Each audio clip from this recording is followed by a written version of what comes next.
Pues estamos estudiando el propósito de Dios para la Iglesia, glorificarle, hacerlo todo para su gloria. Y dentro de los propósitos, de cómo se cumplen estos propósitos en la Iglesia, uno de ellos es por medio de los dones. En base a esos dones y lo que la palabra enseña, podemos agruparlos en dos categorías. La primera categoría son los dones milagrosos temporales. Y la otra categoría son los dones ministeriales permanentes. Dones milagrosos temporales y dones ministeriales permanentes. Y dentro de los dones milagrosos temporales tenemos dos grupos también. Tenemos los dones de revelación y los dones de confirmación. Los dones de revelación y los dones de confirmación. Y ya hemos estudiado lo que es el apostolado. El apostolado es un don milagroso temporal, en el que hombres enviados por Cristo personalmente ponen el fundamento doctrinal de la Iglesia y ejercen un ministerio de fundación de la Iglesia. Los apóstoles con mayúscula, con A mayúscula. Los apóstoles con A mayúscula son aquellos que Cristo ha enviado, que han visto a Cristo resucitado con sus propios ojos y que tienen una autoridad apostólica y tienen dones milagroso para que Dios establezca el fundamento teológico, doctrinal de la Iglesia. A día de hoy hay apóstoles en minúscula. Un apóstol, esa palabra es alguien enviado. Así que no existen los apóstoles con mayúscula. Puede existir el apóstol con minúscula. ¿Qué sucede? Que no usamos esa palabra para no confundir con los apóstoles con mayúscula, porque muchos se llaman apóstoles a sí mismos y lo que quieren decir y lo que dicen y lo que quieren demostrar y lo que hacen es que ellos tienen autoridad apostólica. Y no es bíblico eso, ¿verdad? No es bíblico. Ya nadie puede decir con autoridad que Dios está hablando por medio de él una revelación nueva que no está en la Escritura. Así que los apóstoles con mayúsculas ya no existen, ya no son necesarios. Los apóstoles con minúsculas son enviados, son misioneros, son siervos de Dios enviados para que sirvan a Dios en una tarea y son enviados por la iglesia local, no por Cristo personalmente. No han visto a Cristo resucitado, así que hay una diferencia entre el apóstol con mayúsculas y minúsculas. Pero para no confundir, nosotros no usamos esa palabra apóstol, sino más bien, como hemos dicho antes, pues misionero o ministro enviado por la iglesia local. Estuvimos la semana pasada comenzando por el don de profecía y tiene mucho que ver con el don del apostolado. Recuerda lo que decía Pedro y los demás apóstoles en Hechos capítulo 6. Surgió un problema con las viudas, no eran atendidas, así que entonces dijeron, mira, elegid entre vosotros a hombres llenos del Espíritu Santo, espirituales, para que sirvan las mesas y nosotros nos dedicaremos ¿a qué?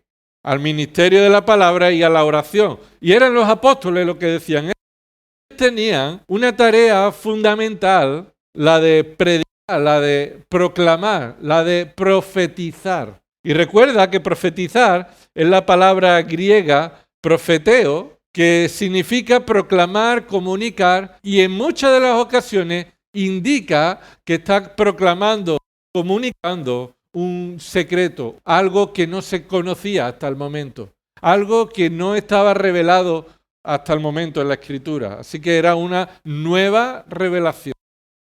Ya estuvimos viendo que las mismas exigencias que habían para los profetas del Antiguo Testamento son las que hay para el ministerio de profecía en el Nuevo Testamento y para los profetas que había en el Nuevo Testamento.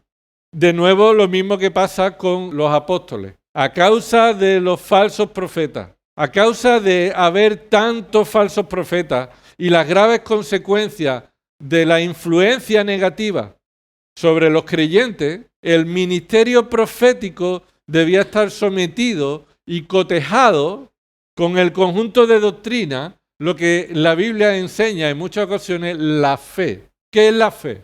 Y cuando uno se pregunta, ¿qué es la fe? Viene a tu mente Hebreos 11, ¿verdad? La esperanza de lo que se espera, la certeza de lo que no se ve. Pero la fe en ocasiones no es el verbo de un acto de creer. La fe también en el Nuevo Testamento es el conjunto de doctrinas que se cree. Así que cuando la fe en algunos contextos está relacionado con aquello que creemos, no con el acto de creer, sino aquello que creemos, se refiere al conjunto de doctrinas. Por eso, porque había tantos falsos profetas y tan graves consecuencias, era necesario cotejar con la Escritura lo que los profetas decían. Mira Romanos capítulo 12, versículo 6. Romanos capítulo 12, versículo 6. Pero teniendo dones que difieren, o podríamos decir teniendo diferentes dones, cada uno, pero todos tenemos los mismos, según la gracia que nos ha sido dada, usémoslos. Si el de profecía, es decir, si tienes el don de profecía por la gracia de Dios, usémoslo. ¿Cómo debe usarse? ¿Qué dice ahí? Úsese en proporción a la fe. ¿Y qué significa en proporción a la fe? La palabra proporción la puedes apuntar ahí si tú quieres en tu Biblia, porque es la palabra griega analogía. Analogía. Y analogía, sabemos lo que significa en nuestra lengua, ¿verdad? ¿Qué es una analogía?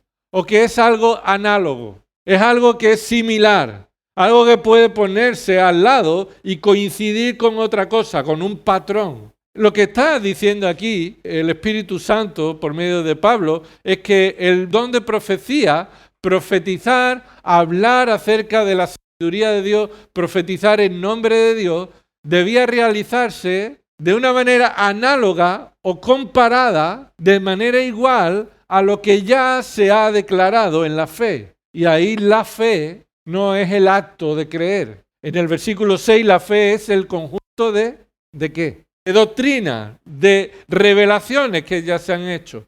Así que lo que Pablo está diciendo ahí es, oye, si alguien tiene el don de profecía, que profetice.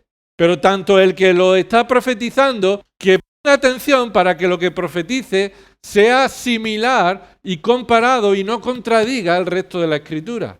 Porque Dios no miente, no puede contradecirse a sí mismo. Es más, le está diciendo a la iglesia que la forma de identificar a un verdadero profeta, ¿cuál es? Compararla con la Escritura que ya tienen. En aquella época que era el Antiguo Testamento. Pero en nuestra época, alguien que predica la palabra debe ser examinado a la luz de ¿qué? De nuestra opinión, de nuestra tradición. No, ¿verdad? Pero en muchas ocasiones se hace así.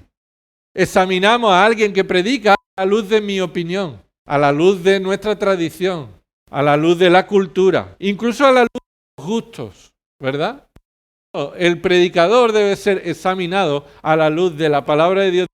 Lo que se espera de un predicador, que sea ¿qué es? Que entretenga, que sea fiel, ¿verdad? Que lo que dice no contradiga el resto de la Escritura, sino lo que Dios ha dicho. Así que usemos los dones, dice ahí. Si es el de profecía, úsese en analogía a la fe, en comparación fiel al contenido de la palabra. Hay otros textos acerca de este hecho, 1 Timoteo 3:9, hablando del requisito acerca de los diáconos. Y dice, versículo 8, de la misma manera también los diáconos deben ser dignos de una sola palabra, no dados al mucho vino, ni amantes de ganancias deshonestas, sino guardando el misterio de la fe con limpia conciencia. Guardando el misterio de la fe con limpia conciencia. Así que el que profetiza debe ser fiel, porque el resto de hermanos, para realizar su ministerio, necesitan ser guiados por el misterio de la fe, por el conjunto de doctrinas.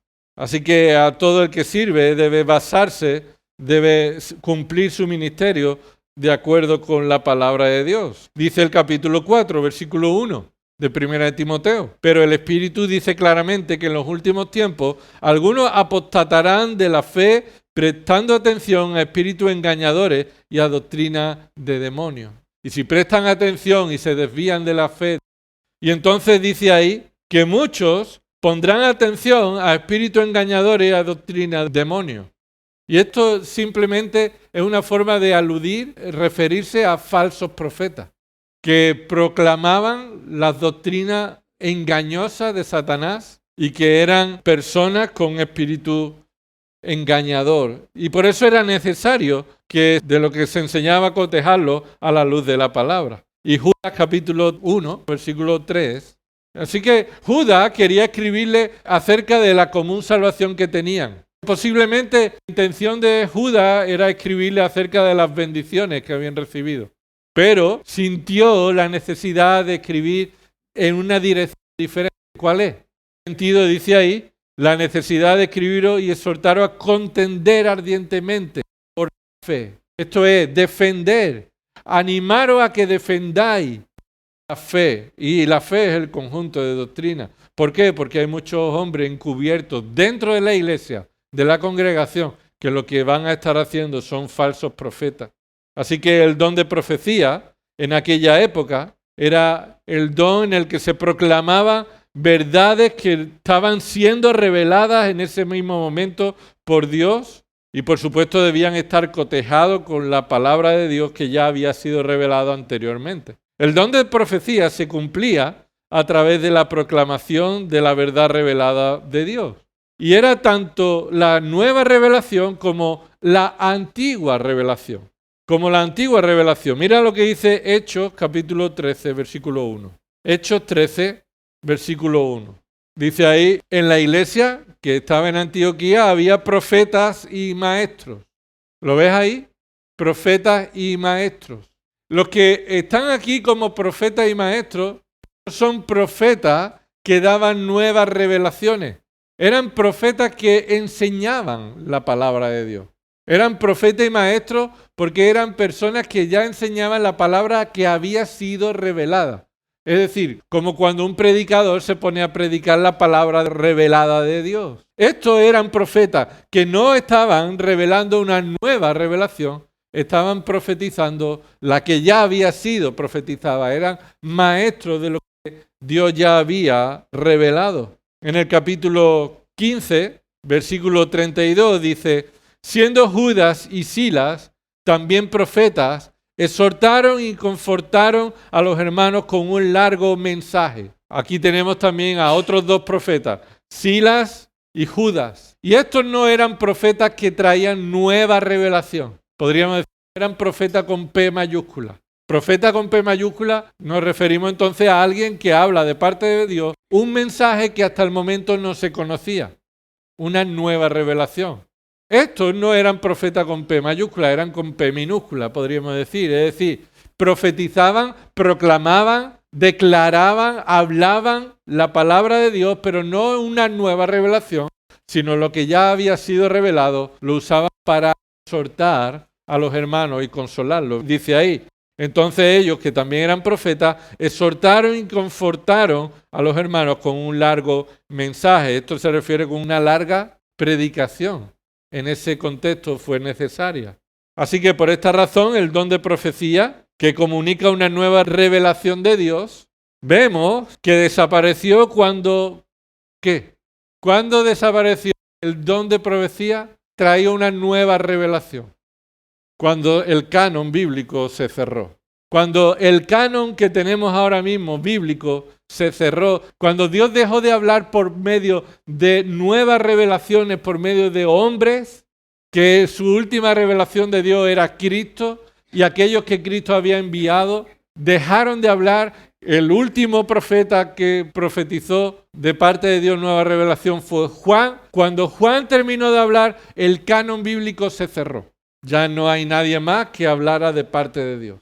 Es más, se cerró con un libro, Apocalipsis, que además cerraba el canon. No solamente cerraba el libro, sino era la conclusión, ¿verdad? La conclusión de la revelación de Dios. Cuando ya ese canon se ha cerrado, ya no son necesarios, y no los hay, Dios no los usa, profetas con P mayúscula que traigan nuevas revelaciones. Así que, en la actualidad, el ministerio profético puede identificarse como el ministerio de la predicación. El predicador está proclamando, como hacía el profeta, la palabra de Dios, pero la que ya ha sido revelada, con el propósito de glorificar a Dios y con el propósito de que la palabra de Dios obrara en el corazón de los que oyen y trajera transformación y fuera puesta en práctica. Predicar puede ser identificado como profetizar, pero ¿qué pasa? Como sucede con los apóstoles. que a causa de la confusión, a causa del mal uso de esa palabra profetizar, de personas que pretenden hablar de parte de Dios cuando Dios no les ha dado nada que hablaran, porque ya lo ha dicho todo en la Escritura, esos profetas están queriendo usurpar un ministerio que Dios ya no ha dado, sino que fue necesario en la fundación de la Iglesia. Pues a causa de esta confusión es necesario que no hablemos de profetas, sino de predicadores. Y del ministerio profético no, sino como el ministerio de la predicación. Así que el creyente que Dios ha capacitado por su Espíritu Santo para profetizar, está haciendo actualmente, comunicando oralmente la palabra de Dios, y ya no es un don milagroso, ¿verdad? No es un milagro. No es un milagro que alguien estudie la palabra y pueda entender el significado de la palabra y pronunciarlo, anunciarlo, comunicarlo oralmente, y todo esto en el poder, en la dependencia del Espíritu Santo en oración. No es que no necesitemos el Espíritu Santo, pero ya no es un don milagroso que comunica un mensaje que no sabríamos a menos que Dios lo comunicara sobrenaturalmente. Y el propósito de este ministerio, sin duda, es edificar, exhortar y consolar a los que escuchan. 1 Corintios 14, versículo 3. ¿Qué dice ahí? 1 Corintios 14, versículo 3. El que profetiza habla a los hombres ¿para qué? Para edificación, exhortación y consolación. Y ahí es un capítulo muy importante acerca de este ministerio de profetizar, en contraste con el de lengua. Este capítulo lo veremos más adelante, cuando hablemos de los dones de lengua. Pero el propósito del don o el ministerio de profetizar, del predicar, es exhortar, edificar y consolar por medio de la palabra de Dios. Otro don, el don de discernimiento de espíritu. Era un don sobrenatural, milagroso, que Dios daba a algunos creyentes, especialmente a los apóstoles, para saber si alguien que estaba hablando hablaba de parte de Dios. ¿Cómo podíamos cotejar que alguien profetizara lo que venía de parte de Dios? Bueno, si era cierto con el resto de la Escritura. Pero, ¿y si está dando una nueva revelación que no podemos cotejarla?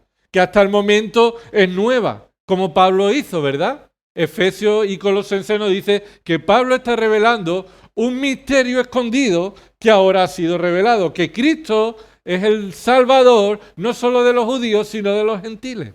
No es nuevo en el sentido de que Dios ya en el Antiguo Testamento ha salvado a gentiles, ¿verdad? Pero Pablo está diciendo que él trae una nueva revelación, aumenta, amplía nuestro conocimiento de la gracia de Dios, salvando al hombre.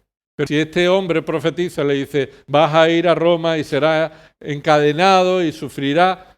¿Cómo se sabe si esa persona está hablando de parte de Dios o está manipulando y usando todo tipo de estrategia engañosa para decir algo que Dios no ha dicho? Discernimiento de espíritu.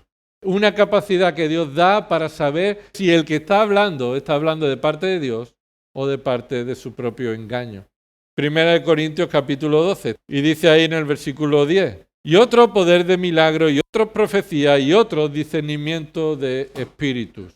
La palabra griega que aquí se utiliza para discernimiento es la palabra griega diacrisis. Diacrisis. Es una palabra compuesta. La raíz de esa palabra es la raíz crisis, con K de kilo. Y Jesús utiliza 5 veces una palabra que nos muestra la mala noticia. ¿Cuál es esa palabra? Juzgar. Y juzgar o juicio es la palabra griega crisis. Así que discernimiento o diacrisis es tener un juicio profundo acerca de algo, un criterio profundo acerca de algo, la capacidad de separar o diferenciar de manera profunda. Aparece 3 veces en el Nuevo Testamento y las 3 veces se muestran como el discernimiento o discernir entre el bien y el mal, entre lo bueno y lo malo. Mira, por ejemplo, Hebreos capítulo 5. Hebreos capítulo 5. Diferenciar, separar, discernir, juzgar. Esa palabra diacrisis es juzgar profundamente y lo que se juzga es el espíritu, la actitud con la que alguien está diciendo eso. Hemos dicho Hebreos capítulo 5, desde el versículo 11. Acerca de esto es muy difícil y es difícil de explicar, puesto que os habéis hecho tardes para oír. Pues aunque ya deberíais ser maestros, otra vez tenéis necesidad de que alguien os anuncie los principios elementales de los oráculos de Dios. Y habéis llegado a tener necesidad de leche y no de alimentos sólidos. Porque todo el que toma solo leche no está acostumbrado a la palabra de justicia, porque es niño. Observa la palabra de justicia. La palabra que te ayuda a juzgar. La palabra que te ayuda a discernir, a separar. Y no estáis acostumbrados a esa palabra que os ayuda a diferenciar lo bueno y lo malo, sino que sois niños. Y son niños espiritualmente. ¿Por qué? Porque están solamente capacitados para tomar un alimento líquido, un alimento básico, la leche espiritual, cuando deberíais ya comer alimentos sólidos, ¿verdad? Y dice el versículo 14, pero el alimento sólido es para los adultos. Y los adultos no son los que tienen edad adulta, ¿verdad? Porque la comparación aquí es una comparación, una forma de estado espiritual de un creyente. Y utiliza de manera figurada el elemento del ser niño o ser un adulto, espiritualmente. Entonces dice que el alimento sólido es para los creyentes maduros, espirituales, los cuales por la práctica tienen los sentidos ejercitados para discernir ¿qué? Entre el bien y el mal. Entonces, ¿cómo somos capacitados para discernir entre el bien y el mal, según el versículo? Por el alimento. El alimento, la palabra de justicia, esa palabra es la que me capacita. Me capacita para yo poder ejercitar una habilidad, los cuales por la práctica tienen los sentidos ejercitados. ¿La práctica de qué? La práctica de recibir la palabra y discernir, ponerla en práctica. A la luz de lo que la palabra de Dios me dice, yo separo lo bueno de lo malo. Eso lo hace un adulto espiritual. Y eso es lo que se espera, que todos alcancemos esa estatura espiritual. Y eso se debe ejercitar. ¿Cómo es? Escuchando la predicación, leyendo la palabra en oración, y todo lo que recibimos sea usado por el Espíritu Santo en nuestra mente para discernir, para juzgar entre lo bueno y lo malo. ¿Sí? Viene por la palabra de Dios, pero debe ser ejercitado. Viene por la palabra de Dios, pero debe ser ejercitado. Así que ahí tienes esa palabra, discernimiento de espíritu, capacidad para separar lo bueno de lo malo. Pero también nos muestra que hay en ocasiones en el que no debemos juzgar en opiniones al que es débil en la fe. Míralo en Romanos capítulo 14. Ahí se nos vuelve a decir acerca de esta necesidad de discernir entre lo bueno y lo malo. Y dice ahí en Romanos capítulo 14, versículo 1. Dice el versículo 1, aceptad al que es débil en la fe. ¿Tiene relación con lo que hemos leído en Hebreo? La debilidad de la fe es alguien que es un niño espiritualmente. Está comiendo nada más que leche espiritual, no tiene fuerza. Entonces, dice, la instrucción bíblica es para los creyentes que los aceptemos, los recibamos, consideremos. Pero dice ahí, pero no para juzgar sus opiniones. No para juzgar sus opiniones. Lo aceptamos, pero no se nos dice que no lo juzguemos. Que la motivación de aceptarlo no sea ahora para acribillarlo, no sea ahora para juzgarlo en sus opiniones y menospreciarlo, sino para instruir, para enseñarle. Como hicieron ese matrimonio Aquila y Priscila, que ellos vieron a Apolo y entonces lo escucharon y dijeron, oye, hay algo de lo que dice que no está de acuerdo con la doctrina. Entonces ese matrimonio lo cogió y lo enseñó, lo juzgó, pero no para acabar con él, sino para enseñarle. Pero aquí el texto es que ellos tomaban pecaminosamente este juicio para destruir y entonces traían a personas o aceptaban personas débiles, pero sobre todo para exaltarse a ellos mismos y juzgarlos en sus opiniones. Entonces el discernimiento de espíritu era una capacidad sobrenatural dada por el Espíritu Santo para distinguir o evaluar la enseñanza de una persona y saber si ésta es fiel o contraria a la revelación de Dios. Por eso era necesario en aquella época este don. ¿Por qué? Porque si había en aquella época personas que traían nuevas revelaciones, que eran difíciles de cotejar con el resto de la Escritura, que debía ser cotejado, pero era difícil de cotejar porque traía una nueva revelación, Dios daba capacidad espiritual sobrenatural a algunos creyentes para que pudieran saber si lo que estaba diciendo era fiel a la palabra de Dios, no en base a lo ya revelado, sino en base a una capacidad de juzgar profundamente a tal persona y saber si está hablando de parte de Dios o no. Este don de discernimiento de espíritu era una capacidad milagrosa temporal. ¿Cuándo desapareció este don? Cuando ya no había profetas, ya no había apóstoles, cuando el canon se cerró. Así que es común. El canon bíblico se cierra y hay dones que ya no son necesarios. Y uno de ellos es el discernimiento de espíritu.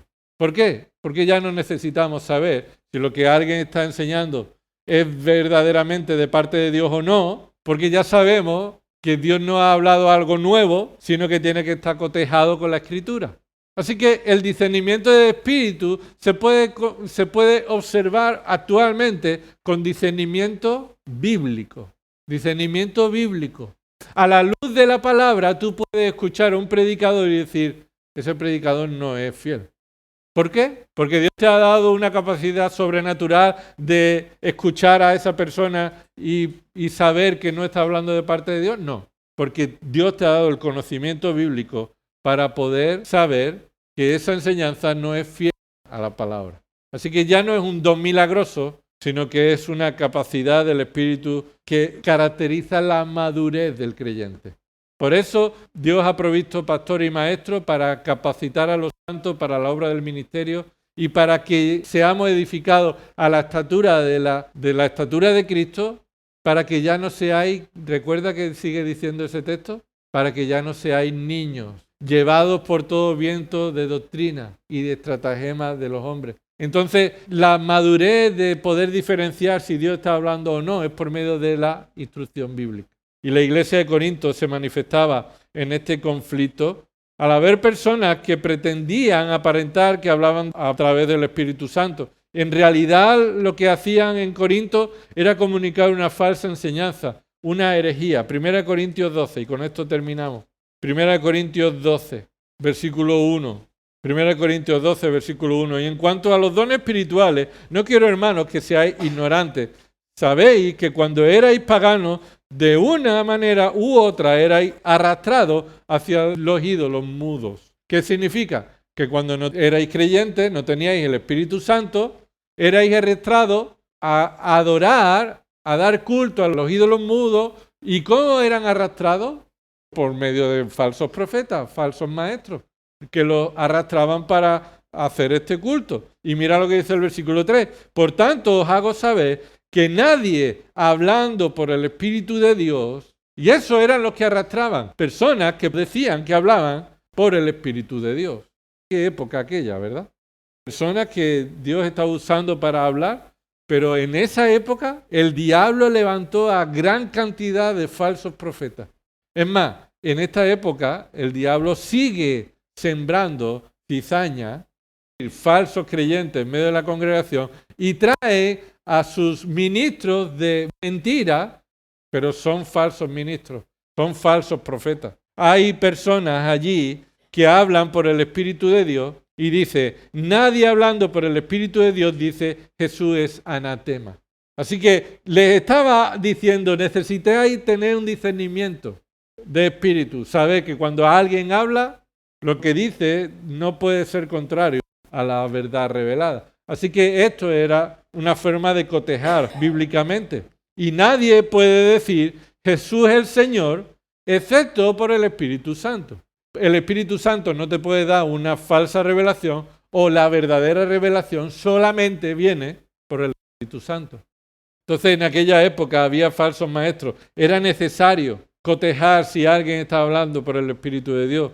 Y mientras Dios estaba revelando, por medio de los profetas, apóstoles y otros que tenían don de lengua, las enseñanzas fueran puestas a prueba, ese discernimiento de espíritu ayudaba a ver que esa enseñanza era fiel. En este mismo libro, capítulo 14, versículo 29. Pero allí sucedía algo en esa iglesia que no es un mandato para el resto de las iglesias. Escucha, en esa iglesia se levantaban y tenían un tiempo en el que se levantaba uno y profetizaba, y después se levantaba otro y entonces se tiene que sentar y ese hablaba.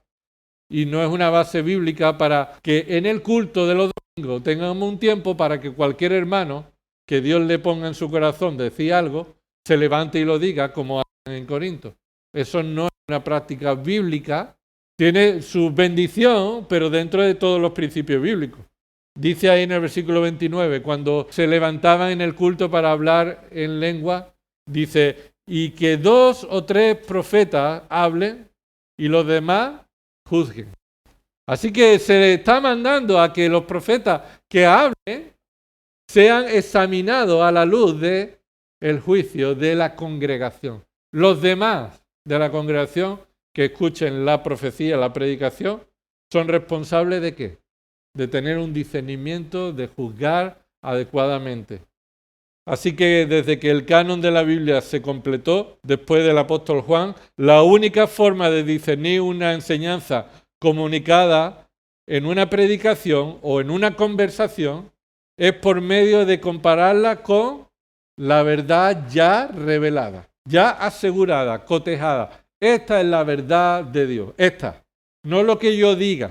Si lo que yo digo es de acuerdo con la verdad de Dios, estoy comunicando, repitiendo, proclamando la verdad ya revelada.